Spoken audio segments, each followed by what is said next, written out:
Welcome to Facts TV News, where everything is true.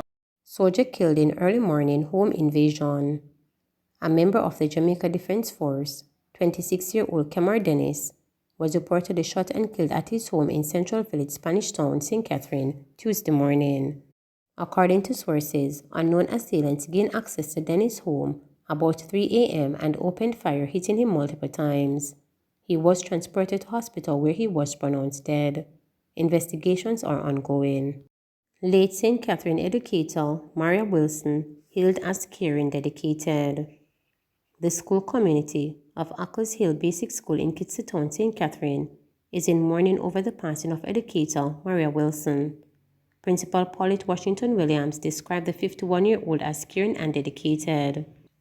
Washington Williams says her passing is a great loss to the school, where she gave 32 years of service. She says Wilson, who was popularly called Auntie Erica, was loved by students. She's their nurse, she's their mother away from home, and she instilled moral standards in them, said Washington Williams. Wilson was ailing for some time. Washington Williams says students have been left devastated that she will not return to the classroom. Because she's a person who loves to see when children are fed, one child said, "I want Auntie Erica to come back and feed me." Wilson is the 11th teacher to pass away in a month. Double murder in Spanish Town. The bodies of two men were found by police in Macook's Pen, Spanish Town, St. Catherine on Tuesday. Police say preliminary investigations have identified the men as Ricardo Gooden from a Point Hill address and Travis Headley from Spanish Town. It is reported that the men were found about 6:15 a.m. after police received information that two bodies were seen lying along a dirt track in the area. Upon their arrival, the bodies of the two deceased men were seen with what appeared to be gunshot wounds to the head and upper body. One man was clad in a gray sweater, white t-shirt, gray shorts, blue jean shorts, and a pair of white and black slippers. The other man was clad in a gray t-shirt, black and yellow underpants, pink and black shorts, and a pair of black shoes. The police say numerous spent casings were found on the scene. Just 2 Sundays ago, 4 men were killed by gunmen on Railway Lane in Spanish Town. Police say it is too early to say the incidents are related. Police seek help finding missing elderly St. Mary man. The police in St. Anne are asking anyone with information on the whereabouts of 68-year-old Derek Hines to contact the HRS police or the police 911 emergency number. Hines, who is of a Hamilton Mountain address in St. Mary, has been missing since Thursday, May 19. He is of dark complexion, slim build, and about 5 feet 9 inches tall. Reports from the HRS police are that Hines was last seen in the vicinity of Milford Road about 2 p.m. and has not been heard from since. His mode of dress at the time he went missing is unknown, and no photograph of Hines has been submitted. Jamaica Festival Song Competition back on, Green says. Minister of Culture, Gender, Entertainment and Sport, Olivia Grange, has announced that the Jamaica 60 Festival Song Competition will go ahead as planned. The decision was made during Monday's cabinet meeting. It was decided that the competition should go ahead under amendment rules, which will see the reopening of entries.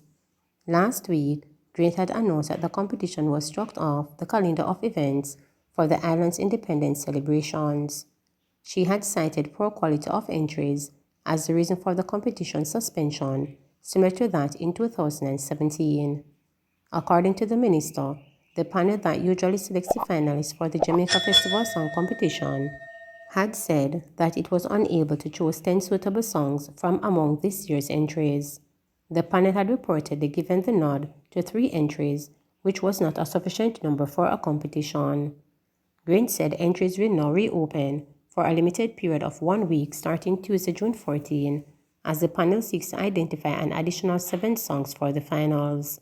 The minister encouraged people with a good song that they believe can rally the nation to submit their entries. "We are looking for the catchy, infectious or inspirational song set to a Jamaican beat that will be on the lips of every man, woman and child this independence," she said. "We are waiving the entry fee and we look forward to receiving entries by Tuesday, June 21 at midnight via the online entry portal at the JDC website www.jcdc.gov.jm, the minister added. The minister further urged entrants to pay attention to the comments of members of the selected panel who found that early entry contained inaccurate lyrical content, infringed copyright, was off-key, poorly recorded, and even contained lyrics that glorified another country and culture. RGD to add 50 fathers to birth certificates on June 20.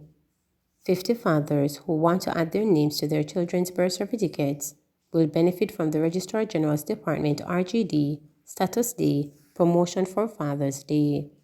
The promotion, which will see the fathers benefiting from complimentary registrations, will be held on Monday, June 20, and will give fathers whose names would not have been added to their child's birth certificate the opportunity to do so. The announcement was made by RGD CEO Charlton McFarlane. McFarlane said the complimentary registrations will be given to the first 5 applicants at each of its 10 locations across the island. For the registration to be complete, fathers must fill out an addition of Father's Particulars status form, which can be accessed on the RGD's website at www.rgd.gov.jm or any of its offices. The form must be completed by both parents in the presence of a Justice of the Peace or Notary Public.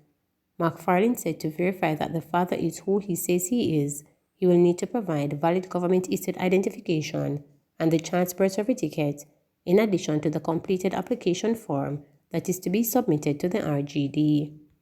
Once the application has been submitted, it will be processed and a new birth certificate issued to the applicant within 7 to 10 business days or within 6 weeks. Excluding the complementary registrations that will be issued, all over applicants must pay a fee of $3,500 if the new birth certificate is required within 7 to 10 days or $1,500 if it is required within 6 weeks. McFarlane appeals to fathers to take advantage of the opportunity being presented to them. It is not sufficient to only say that you are the father. It is of great importance to know that your status as a father is legally documented. No father wants their children to suffer or to be treated less than. We know that when a child is registered with the information of both parents, then there is greater financial and social protection for the child, he added. For further information on the promotion, individuals may visit the RGD's website or call 876-619-1260 or 876-749-0550. OCA improves 24-hour helpline initiative.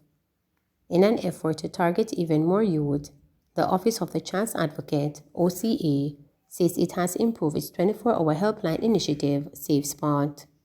According to a release, the initiative, now 1 year old, has launched its first website, which is managed as an integral system to help improve service efficiency. Individuals can visit the website at www.safespotja.com or call the helpline toll-free at 888-723-3776 or via WhatsApp at 876-439-5199. Child's Advocate Diana Gardner-Harrison shared the details during a recent virtual launch. We now have a fully integrated call, data management, and social media software platform that integrates everything and makes our systems more effective in terms of calculating numbers on a daily and monthly basis and interacting in real time with what the councils are doing, she noted. Gardner-Harris pointed out that the integration acts as a body system, which includes features that allow for instant connection to a psychologist.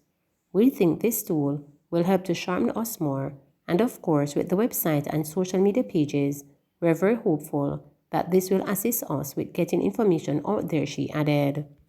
Gardner-Harris said the Office of the Child's Advocate will continue to leverage communication strategies while partnering with corporate Jamaica. Following the launch of Safe Spot in May 2021, the helpline has interacted with more than 2,330 children. Of this amount, 929 received direct interventions for individual counseling. 47 appointments were made with the counseling psychologists within the organization for ongoing cases, while 29 interactions were referred. We've had an overwhelming, disproportionate representation of girls who typically call in. The monthly report in April 2022 shows that we have 83% of those contacted being girls, so boys continue to be in the minority, Gardner Harrison disclosed. Meanwhile, the most common issues reported included suicidal ideations or self-harm, family problems, feelings of worry or anxiety, sexual molestation, depression, financial assistance, physical neglect, and abuse. Gardner Harrison continues to encourage citizens to share the helpline contact information with children who may need a listening ear to help them cope with difficult situations. The free helpline is also supported by the private sector organization of Jamaica, United Nations Children's Fund, Jamaica, Digital Foundation, Flo Grace Kennedy, Albert Studio Jamaica, the British High Commission, Wesinco Group Limited, and the National Commercial Bank. Jamaica reports 84 new cases of COVID, 7 deaths. Jamaica reported 84 new cases of COVID-19 and 7 fatalities on Monday, according to the latest statistics from the Ministry of Health and Wellness. This pushed the total number of cases of the virus since the start of the pandemic to 140,754 and the death toll to 3,091. Of the newly reported cases, there were 54 females and 30 males, with ages ranging from 49 days to 94 years. The cases are recorded in St. James 34, Westmoreland 14, Portland 8, Kingston and St. Andrew 6, Hanover 6, St. Mary 1, and Trelawney 1. Meanwhile, the latest deaths include a 22-year-old man from St. Anne, a 65-year-old man from St. Anne, and a 95-year-old woman from Westmoreland. These deaths were previously recorded under investigation in May 2022.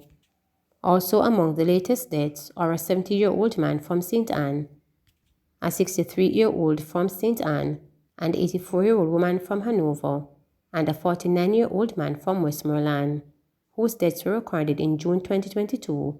2 of them had been under investigation. The country also recorded 168 new recoveries, bringing the total number of recoveries to 88,032. The positivity rate for the latest round of testing was 23.1%. There are 143 people hospitalized, 4 of them critically ill. There are 2,644 confirmed active cases on the island.